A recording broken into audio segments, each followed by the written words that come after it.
Good morning. It's working okay? Everyone can hear me? Before we get started, some unpleasant news. I just found out that Rita Stern passed away. Rita Stern. And that's all I know at this moment. So before we start, please have your cell phones, put them in the vibrate position or turn them off, either one.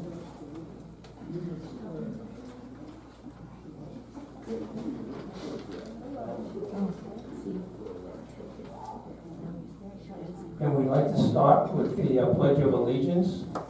Those of you who can stand, please stand.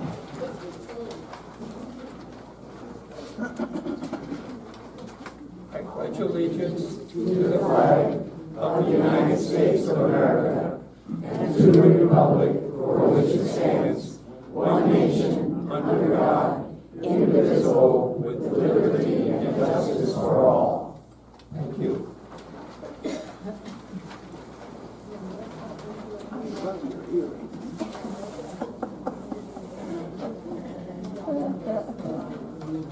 Bob, would you please handle the roll call? Yes, so that's the roll call of our residents. George Kempner, Angela Vick, Wayne Schweitzer, Here. Karen Adler, Bev Adair, and Pat Niemeyer. I'm Bob Murray. We call for the approval of the minutes of the last meeting. Yes, the minutes have been posted of the last January town hall meeting. You've each been given a copy in your mailbox. And so at this time, I would ask for a motion for approval of last week's minutes. So I guess since I wrote the minutes, I'll ask those people that don't approve of the minutes to raise their hand. The minutes are approved. Thank you, Bob. Let's have the treasurer's report, please.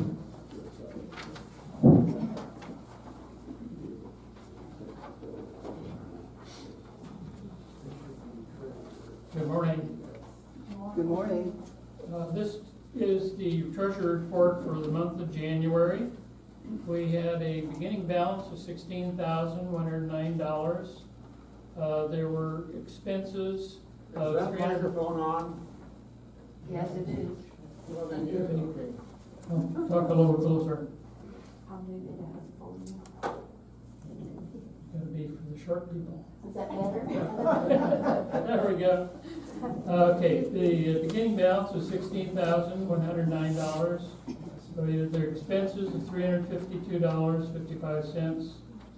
Income donations or transfers of $1,147, leaving the balance $16,903.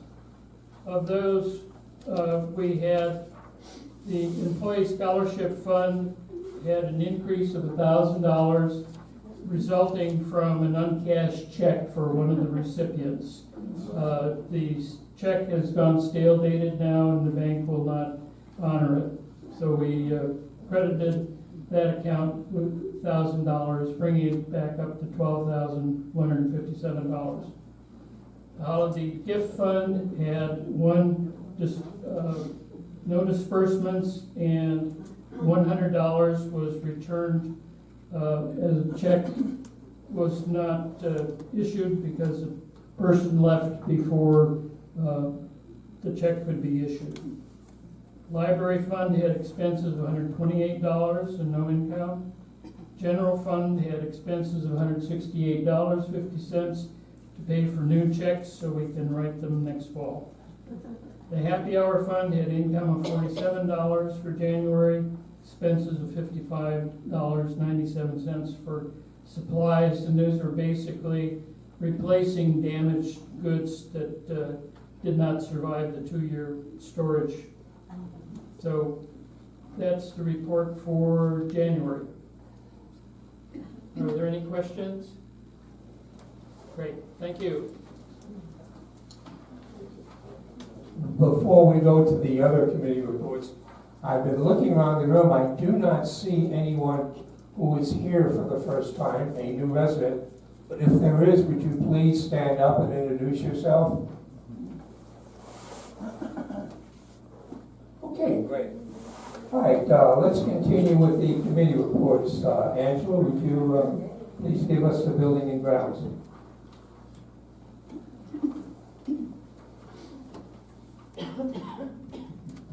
There was no building and grounds meeting this month, and the next meeting is scheduled for March 8th. Possible agenda items at that time would include items left over from our last meeting, which was November, which we would follow up to see if these were settled or if more work needs to be done. And these may include indoor plants, the bocce court, pool cleanliness, the anthills, the lawn and plant area weeds, window washing, the resident council bulletin board, and benches in the north area, among other items. You may contact our chairman, Walter Rohn, or any other committee member if you have any concerns you would like us to bring up and discuss at the March 8th meeting. Are there any questions? Karen, would you please give the special events committee? Good morning, everyone. I'm Karen Doran. I attended the Special Events Committee meeting on February 7th, and all members were there except for Bonnie Ellison, who was excused. And special guests were Vanessa and Ron and George. Items we discussed were Carlotta Cares. Valentine's cards were made for Meals on Wheels. And we had February event of wine and chocolate pairing. Valentine's Day started out with wine and cheese, and then there was a candlelight dinner, except we didn't have candlelight. But it was a very good dinner. It was an Italian theme, and a little different. Our outings for February are at the Pacific Restaurant. However, the sign-up sheet is full with a waiting list. That's February 22nd. And then we have the Palm Desert Sculpture Garden, which sign-up is required on February 19th. A new book club was started this month. February 10th was the first meeting. And I understand that went well. March events will be a Mardi Gras party, St. Patrick's Day, Oscar night, and Oscar movies in the theater. There's also going to be a Palm Desert tour of movie star homes with Jaime. So all of these will be in the theme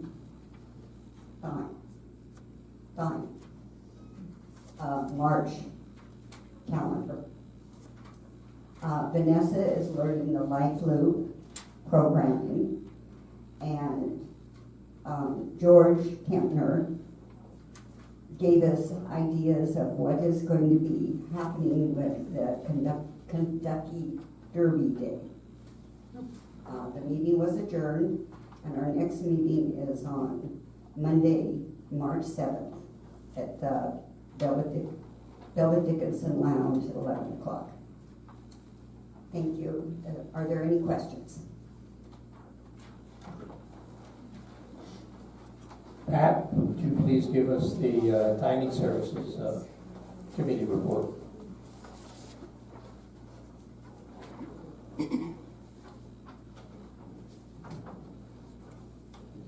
Good morning. Good morning. all 7 members present. In addition, we have Angela Fitch and Becky, and Jose was back, so he joined us for our meeting. Becky did announce that the receipt machines are working. And she also said that we just do not have enough servers or help to open CCs at this time. Jose is having interviews, and some people don't show up. You know, that's a problem. And anyhow, he is working hard at interviewing, and hopefully we can get servers and some kitchen help. And also then Becky announced that there would be a Super Bowl brunch, which I thought was very nice, and also the Valentine's dinner, which the pasta station seemed to be a big help. And I know that there was waiting time, so we still need more servers. But I'd like to say thank you to all the staff who helped, because there were a lot of them last night helping and serving. Our next meeting will be on March 4th at CC's at 10:30. And the meeting was adjourned at 11:15. Are there any questions? Thank you, Pat. Beverly, please, on the scholarship committee.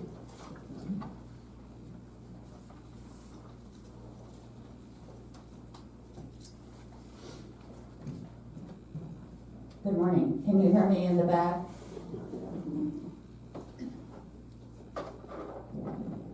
As you know, our Resident Scholarship Committee does a fundraising appeal every spring in order to raise extra funds for our non-management employees who are going to school as well as working here at the Carlotta. At our last meeting, we spent a great deal of time talking about the fundraising aspect of our committee. Because thanks to so many past generous donors, we have a sizable bank account for that purpose. We question whether or not we should raise money this year for the scholarship fund. We had a very lengthy discussion, a committee vote, and we determined that it was really important to continue with a resident appeal. It's been done every year since 2004, and we didn't want the year to go by without at least having all the residents realize that there is such an appeal. However, we would be happy with token donations this year because we have money in the fund that is extra to some extent. In addition to our annual appeal, we also get money during the year in other ways, particularly with residents who give a donation in honor of or in memory of someone special, a neighbor or a special friend. And it's just a wonderful, really nice way to honor somebody that you think is special. The funds that we provide from the scholarship committee are for the fall semester.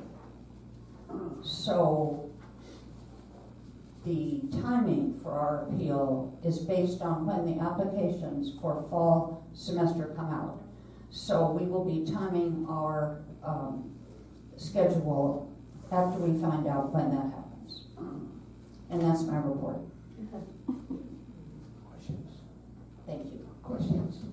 Are there any questions for Beverly? Okay, we're going to get into, we send out emails to all the residents who have emails, and sent out the new proposed bylaws that the council has been working on for 4 months now. And this morning we'd like to open up a discussion if you have any questions about that and about anything that the bylaws contain. Now is the time to ask us. So, who has questions that we'd like to answer? Would you please come up here to the mic and state your question? Work. By the way, you're limited to 2 minutes. We will cut you off after 2 minutes. George loves to cut me off.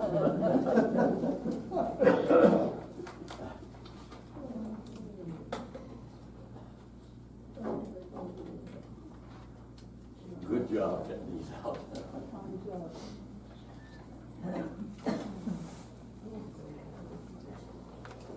Good morning, everybody. Can you hear me? Unusual. I have a question, and this has to do with amendments to the overall new policies that they want to put in. And basically, it comes down to the fact that I believe in the majority on voting. Move And the that, microphone to in front of your mouth so that you're talking in there.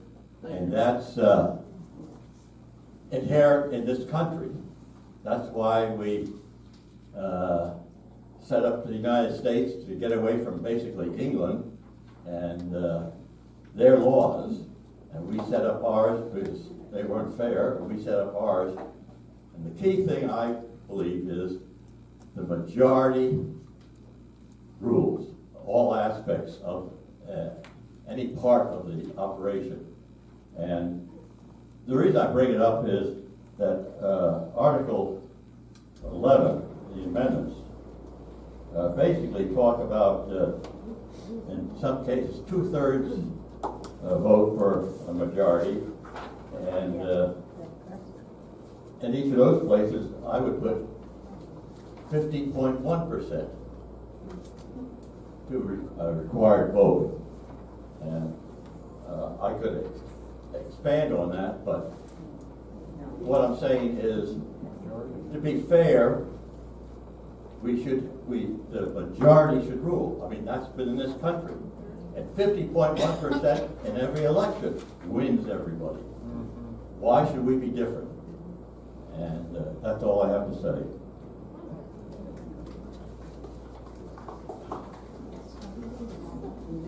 Thank you, Bill.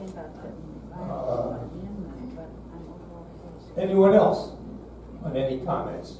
Shirley, would you please come up? Can we see the bylaws? Do you want me to?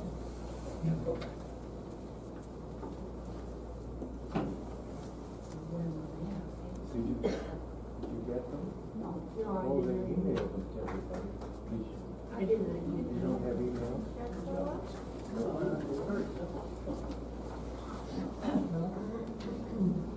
Where can we see the bylaws? I did not receive them to read them.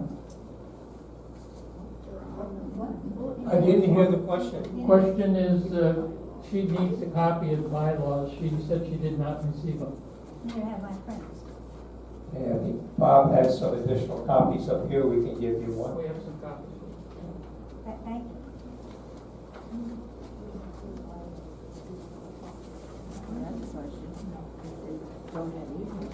Anyone else? Any other questions? Try to come up. Come on up, Joe.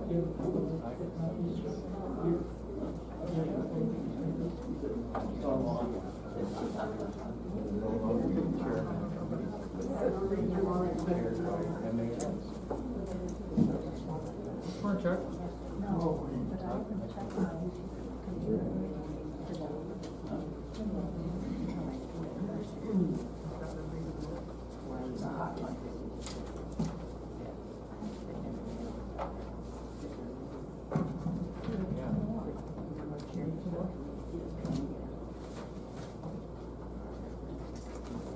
Since the bylaws as prepared depends so much upon people having internet service, has there been any census or checking up to see what percentage of the population is not on the internet?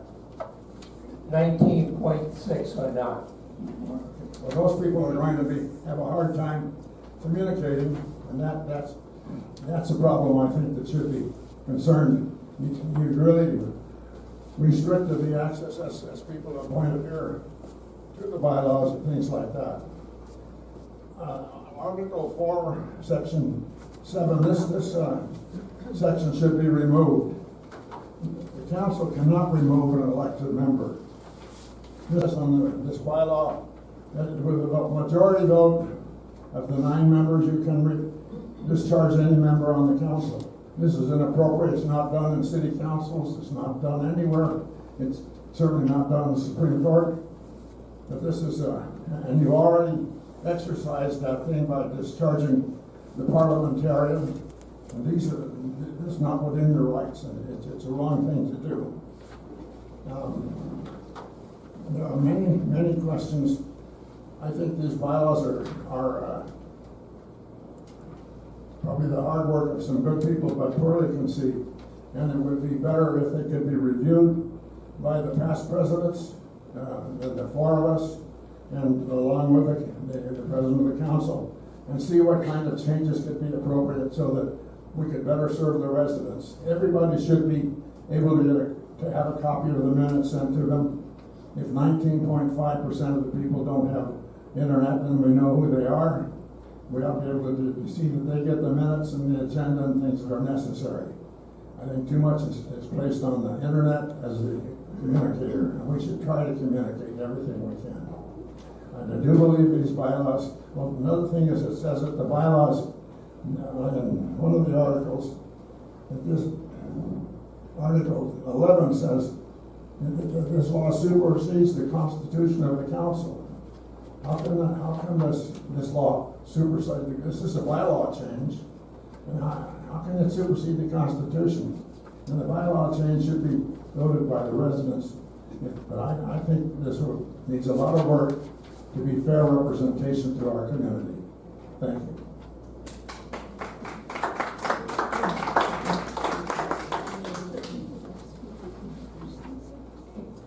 Any other comments?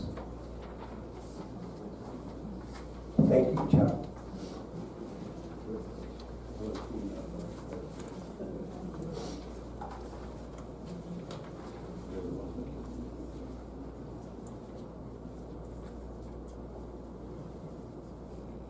I just noticed in reading the bylaws that we will no longer have chairmen of the 4 committees.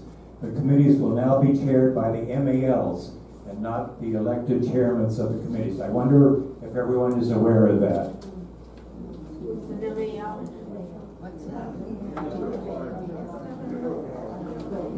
Any other questions? Members at large. MAL stands for members at large. Can you tell us what was the feeling to make those changes? It goes back to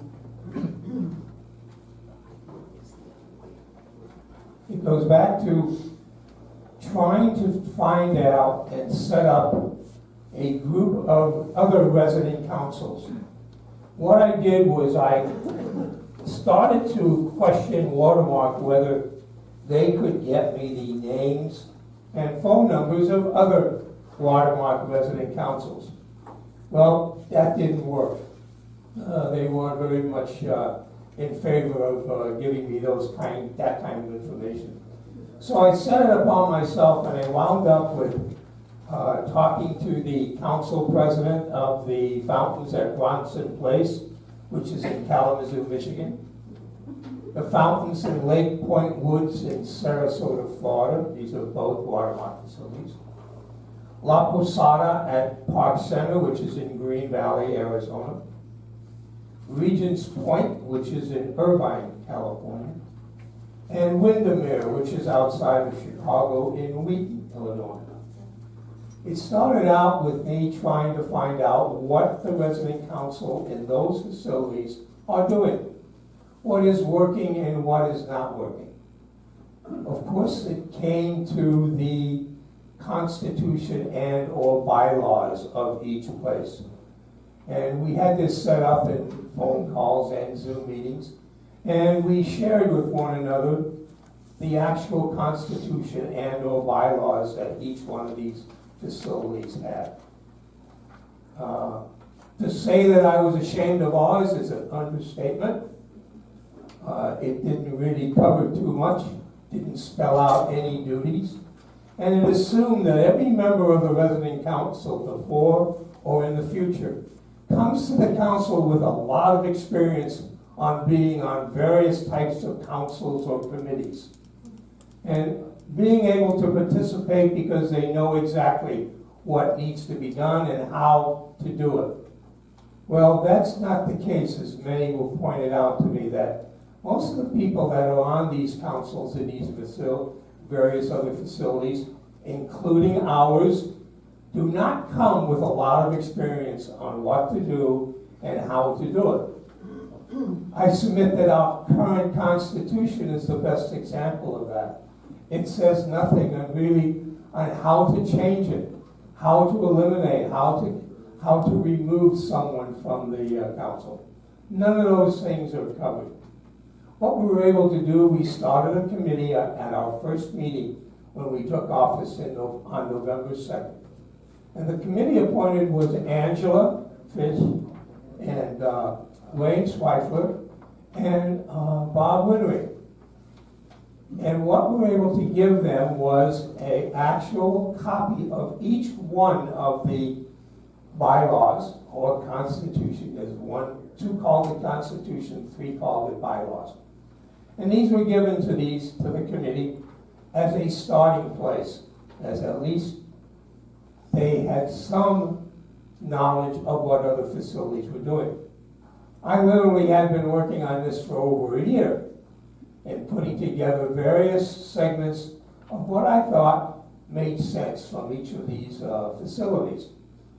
Also had the ability that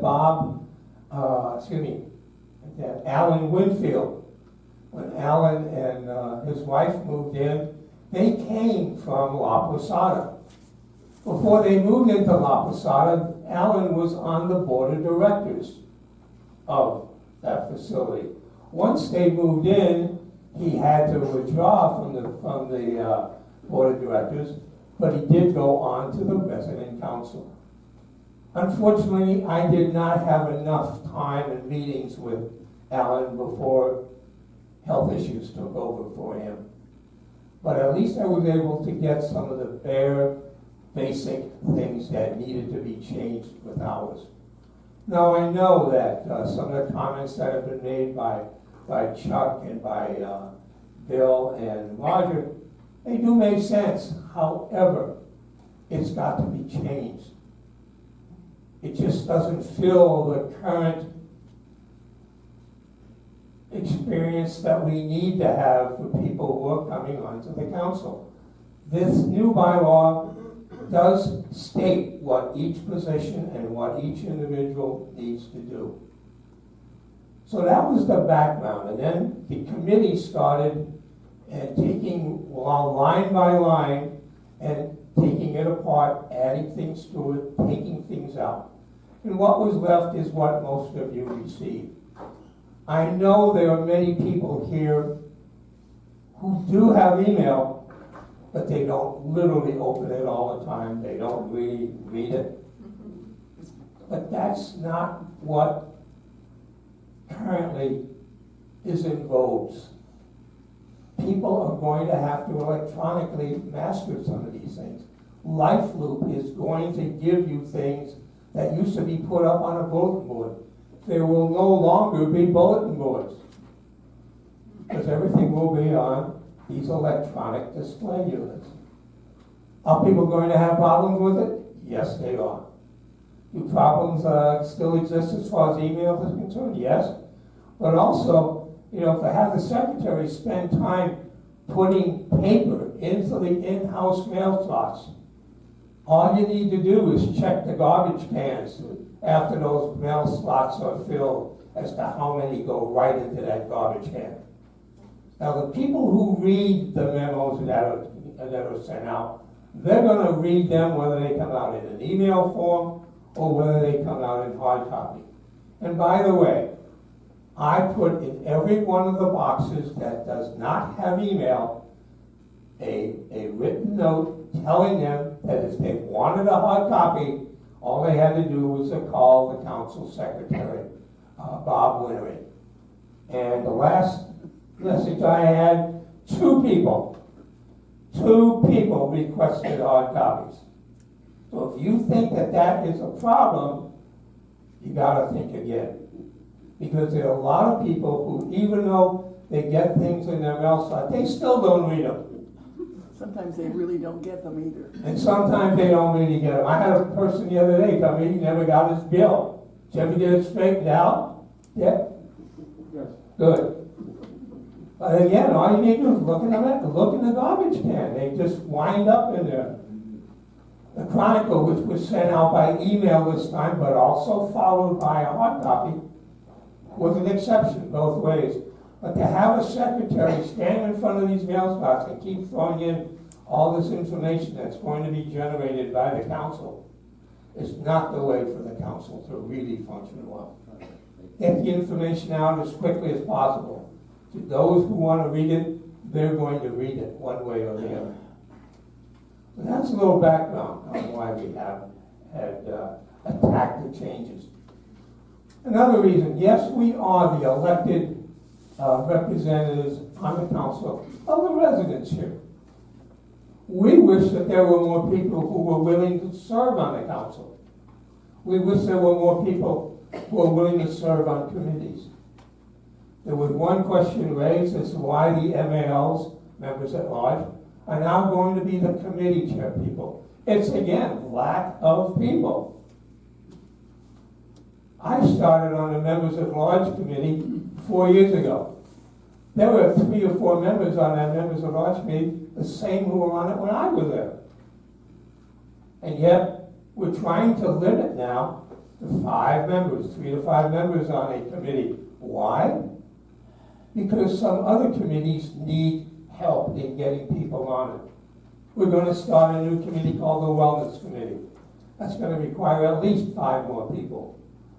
You know, I'd love if I asked for a show of hands, who's willing to go on this committee? I don't know how many hands would go up. I'm not going to ask them. But that's one of our problems. And it sits out here with the residents. And I can understand some of the objections as far as the residents are concerned. However, we, the council, are your elected representatives. And as anything else, majority rule, yes, the next election, put someone else up here. That's what it boils down to. And I know some of you, including Bill and Roger and Chuck, you've spent many years on the council. And you spent many years in offering many, many great services to the residents of the Colorado. I just wish there were more of you now who would be willing to do that. So, I'd like to go up to a few more questions that were raised to the secretary, and he gave me some of the questions. One was a council member is dismissed for absenteeism automatically before. Now it's left up to the council. Not true. It's the same thing as it was before. If you have 2 unexcused absences, the council might decide to remove you or replace you. Dismiss a council member with 5 votes. Yeah, we could do that. Will it be done? I don't know, but it's in there just in case we have to be done. Now, to my knowledge, one person was replaced on the resident council. I don't know the reason why, because it never was stated in the minutes, but the treasurer had to be replaced. For some reason. I do not know why, but it's not in the minutes of the meeting. So that's the only case that I was able to find. Now we've covered it. Hopefully it never has to happen or has to be used. But if it does, it's in there. Another question was having the MLA person be the committee chairman.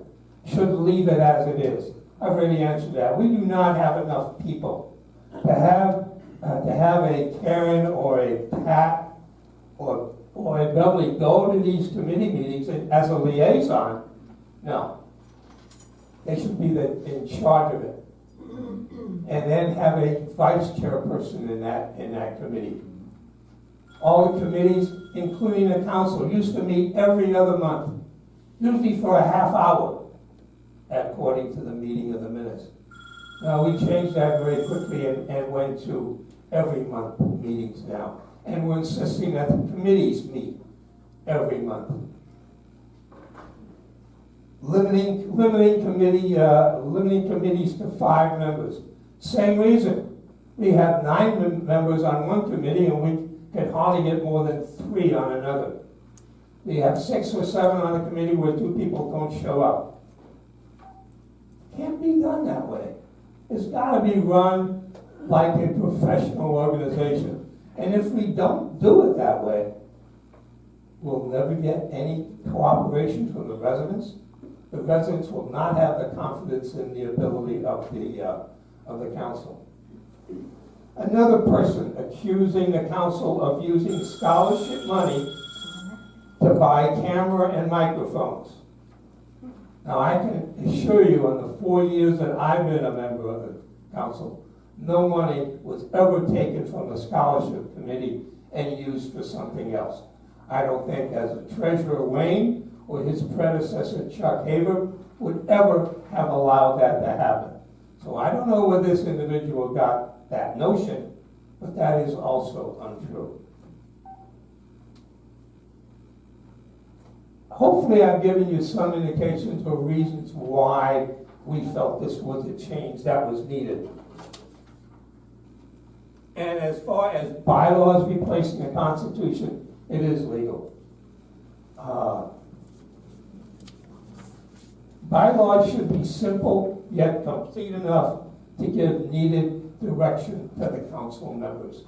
That is what we have attempted to do. So anyone who's going to be secretary, they know what their duties are. Anyone who's going to be on the committee, they're going to know what their duties are.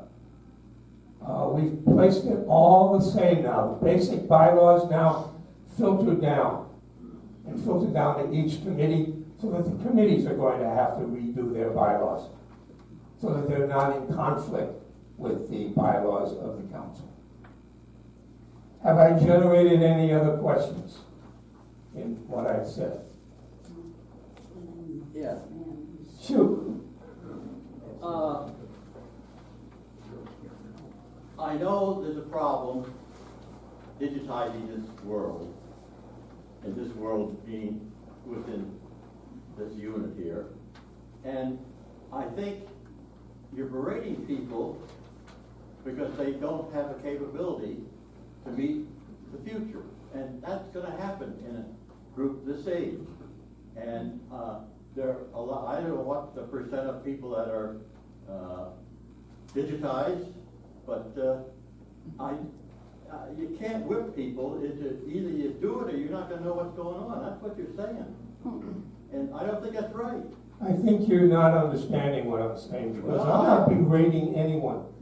I'm just informing you what the current situation is.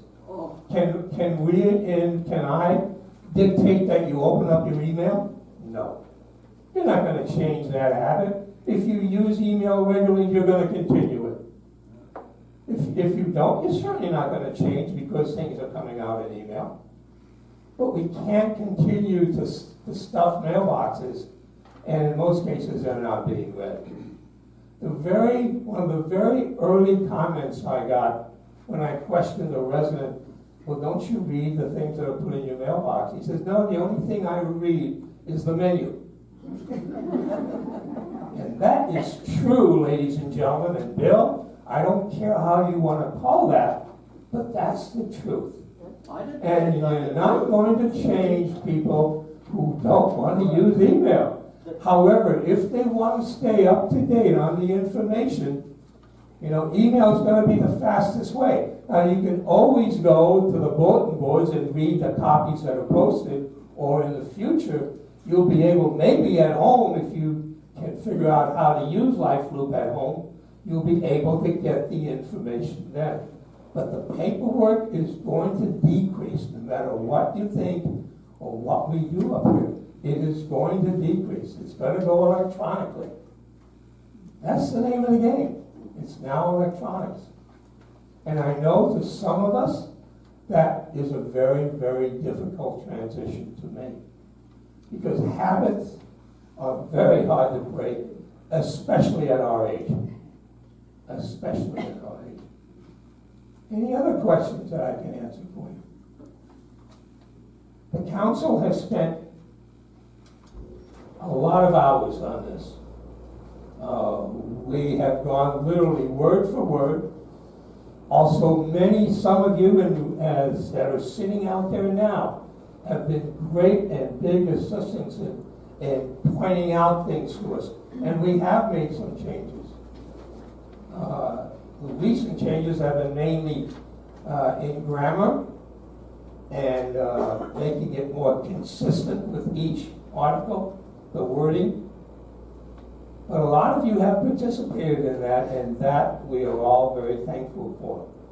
The finished product is not perfect. However, any council, this council or any future council, will have the ability to change it, just as we have. And one of the reasons that we change it and changing it the way we are is because the current Constitution does not really spell out how this should be done. Another reason for changing it. So, that's what we decided to do. Any other comments? Any other questions? I would just a question, and I don't use the telephone for email or anything, but do people, some of these people that you're counting as having email, I don't get it on telephone. Can that be, are they usually able to print that out and to get the paper? I'm not an expert on that, Chuck. However, it is my knowledge that it's also the way you set up your phone. Now, I know what my wife can do. She can bake a cake on her smartphone. But I couldn't, to be honest, get the attachment on her smartphone. Well, it's because the way it's set up. Now, you can set your phone up or have someone set it up for you, that you do get an attachment that's sent with an email. But in some cases, if you don't have it set up the correct way, you will not get the attachment.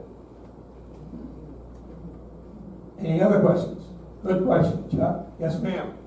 It sounds like you're forgetting a portion of the people around here who just cannot do this fancy new stuff. There's a lot of people like that. And I think this forgets them. And I don't think that's fair. We're not forgetting anyone. Certainly to begin with, we would put in a hard copy, just as I have, to people who want a printed copy of something that has just been distributed by email.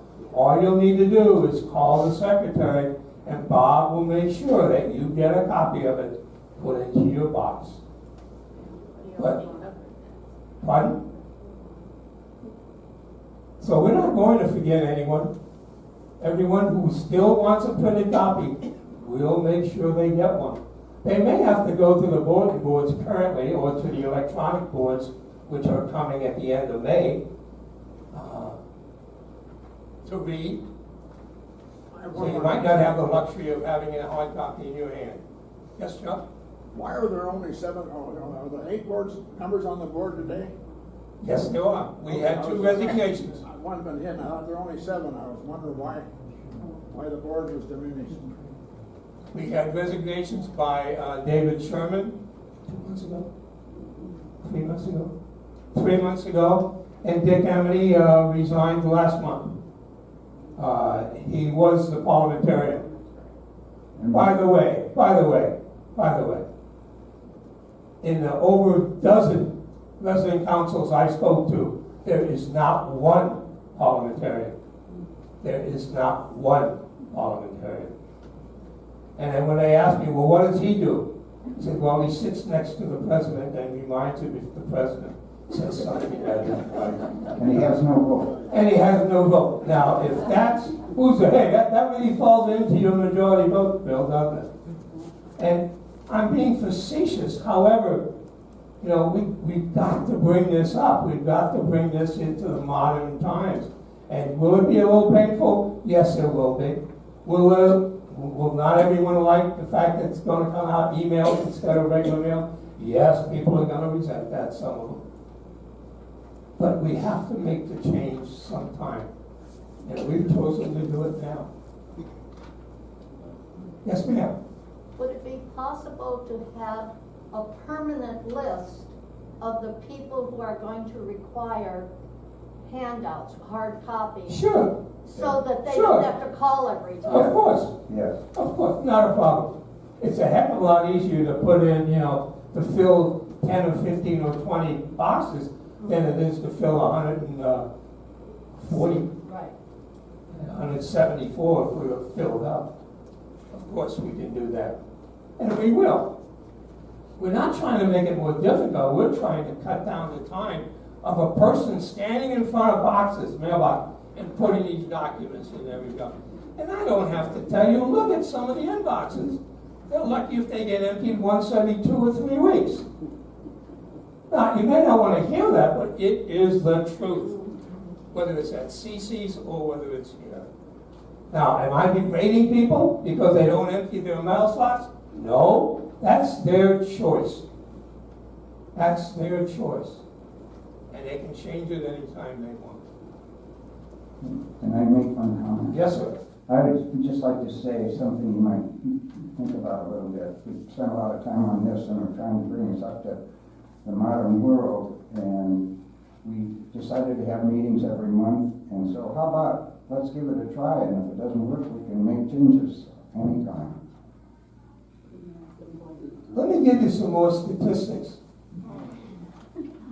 From 2014 to 2019, there was one special council meeting. One.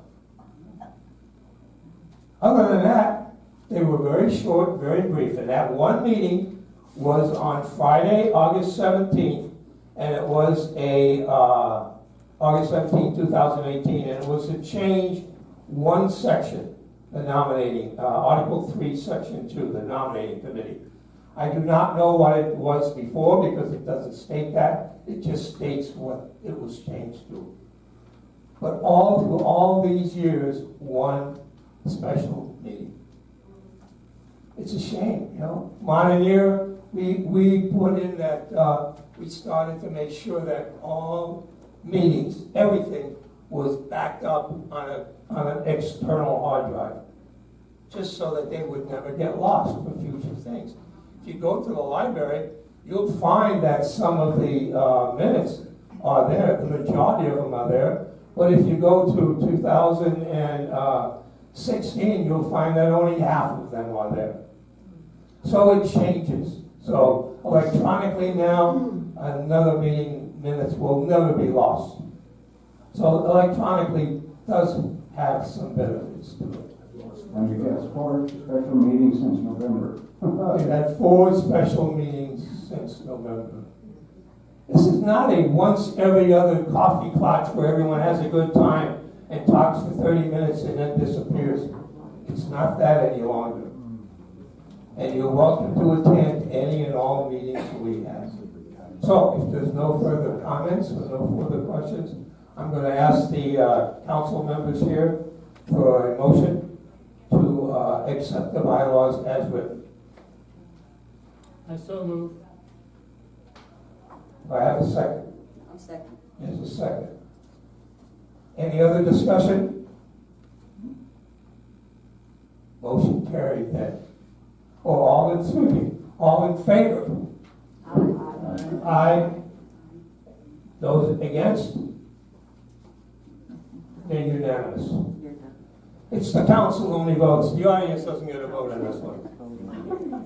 Sir? Question. Now Will you we have to get refer the way a you copy vote. of the revised email to us? Because you had mentioned that. Yes, you'll each get a copy emailed out to you. And one will be posted, and for those that can't open your email or don't have it, yes, we'll give you a hard copy. So everyone will have a copy of the new bylaws. Sir? What did you just do up there? What did you vote on? We just voted on the new bylaws to accept them. And we voted. Don't we get a vote? No, the Constitution doesn't give you a vote. The new one is added. Yeah. Come on, George. Your current Constitution does not give you a vote. Period. Any other comments? Yeah, I think you're pushing this through, and I'm gonna call it King George doing it, and that's it. You do that. That's it. And maybe, next year you can run for president too. I've been there once, I and know. I didn't have these problems that you brought up. Good. Dress code. Moving on. Okay, let's move on. Now, another great subject is the dress code. Let me tell you what we've done. In our special meeting that we just had a few weeks ago, the council has agreed unanimously to send out a vote, or have a ballot vote, to all independent living residents on how they feel about the dress code. Now, to make this happen, your committee, if one exists, and if not, you better make one quickly, you need to tell us in writing what amendment what you would like to have the amendment to the dress code say. Once you have that, we've already had a committee work out a ballot arrangement. We will then send it to the residents of independent living. Why can't you just do it here on the floor? Now, you want to take that vote right now? Yeah, I'll take Does the it. President Council want them to do that now? I thought we wanted everybody to. I think everyone needs to have a vote. I have a personal thing that if you don't come to the dining room, I don't know how much of a vote you should have, but I do feel everyone needs to have a written ballot, period. So that's the way we have already said we will do it. So all you need to do is come up with a written amendment on how you would. Who has to come up with this? I don't know. You're the speaker, but I don't know who's organized everything. There is no What are you asking organization. us to You do? don't need it. Are you asking us to give you the wording of this thing? I'm asking you to give us what you want to amend on the dress code A in simple, writing. very simple. Our Put it shorts in would- writing. Okay? Put it in writing. We will. Okay, so we, yeah, okay. And then it will go out to all the residents for them to know. Where do you see the dress code right now? I'm sorry? Where would I see what the dress code is right now? Well, it should be in the package you got from when you moved in the white notebook. Should be, no promises, Okay. should be. You issued. But on this ballot that we would send out, on one side, it would have the complete dress code as it exists now. The other side, I envision being the ballot, that each resident, not unit, but each resident, has a vote to determine what they would like to see the dress code as. And that will be then handed in individually on an election day. Sir? Isn't the dress code, if there is one, unenforceable?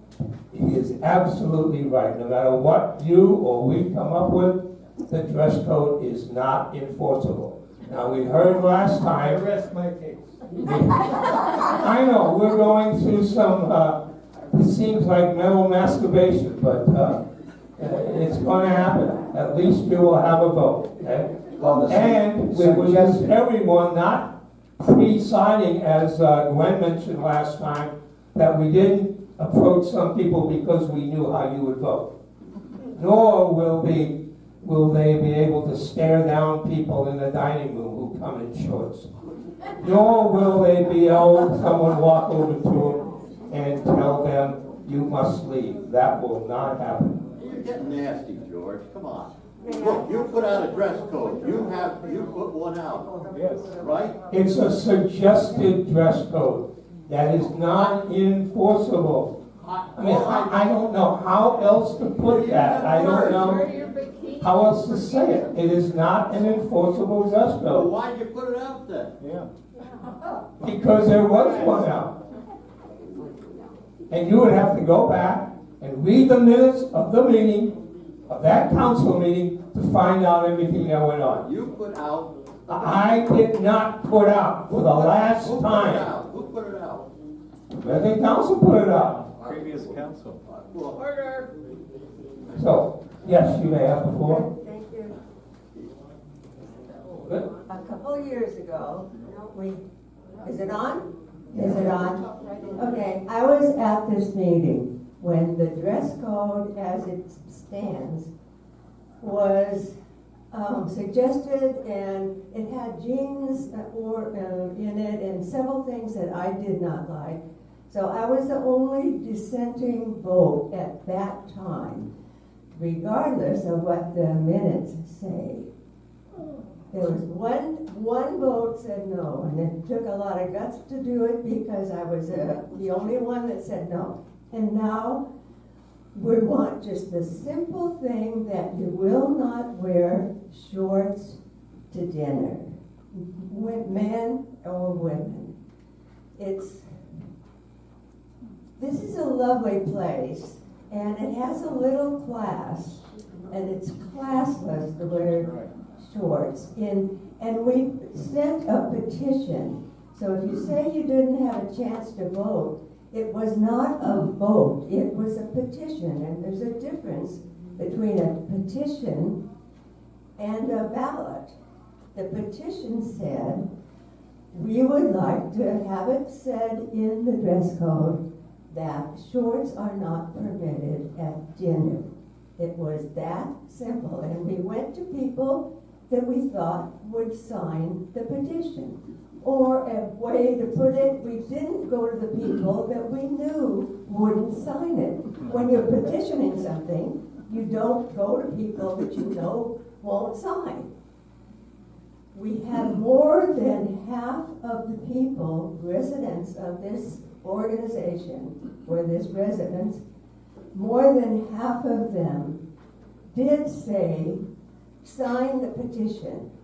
That means there's a lot of people that think that way. So the idea of having a vote from the council, which includes everybody here, and everybody who stays in the room all the time, it doesn't matter. They have a vote. They live here. Thank you. George, I have a question. Back to this document that I got, it was very pretty colorful, that listed the dress code, and it listed Bermuda shorts in the men, and everything else seemed nice, and I thought that came out under your initiative. My initiative? Yeah. No, it was the council's initiative. I was a member of the council. Bobby, come on. You're no. It came out. Any other questions? I'm not going to stand here and argue with you. No. The council came out with it. What happened, how it happened has no reflection on what we're willing to do, which is to create a ballot and have all independent living people vote on it. And as Bill Koenig has reminded me, there is no enforcement of this.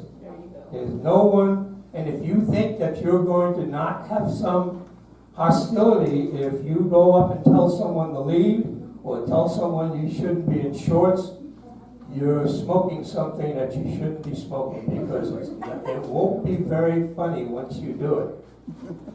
Anything else? Yeah, I have to rebate both of you on this. I was president, and Molly and her crew were the ones that were supposed to take people out.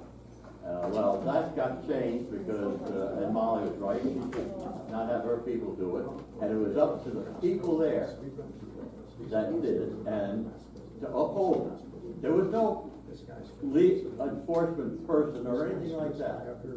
And you just talk to those individuals. And all I can add to what you're saying is you're going to create some problems in the dining room if you tell someone to leave.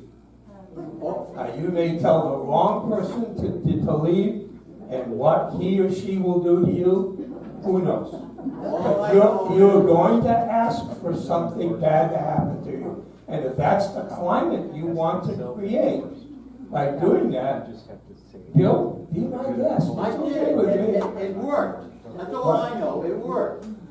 Why don't we wait and see what the ballot says and then argue about it? Anything else? Moving right along. Yes, ma'am. You know, many of us have had a chance to see how this has affected many of our friends and many of our relationships and people that we really like, and how just wearing shorts, even though we might not have thought it appropriate, it's their right, they live here, this is their home, and some people have mentioned, you know, this might be an actual nice feature, because many nice people here have had suits and military uniforms all their life, and to come down nicely casual is a plus. And it doesn't seem to change the money that's being made in Dana Point and all the beautiful high-end facilities that Watermark owns without a dress code. So I know many of us have changed our position on forcing our thoughts on others. And I am one of them that I've seen what it's done, and it has devastated so many nice people that I like and friendships. So my vote will definitely change. So it's a case where you each have a vote. I can only add this, in my opinion, and this is now my opinion, I'm not talking about the council, that if stuff happens in that dining room, I guarantee you the executive director will put his foot down and make the change in however he wants it to be changed. So with that, get that document to us, and we will create a ballot, and we will get it out for everyone to vote. Anything else from the audience? Do I have a motion to adjourn? New business. And second. Thank you very much for attending today. We appreciate it.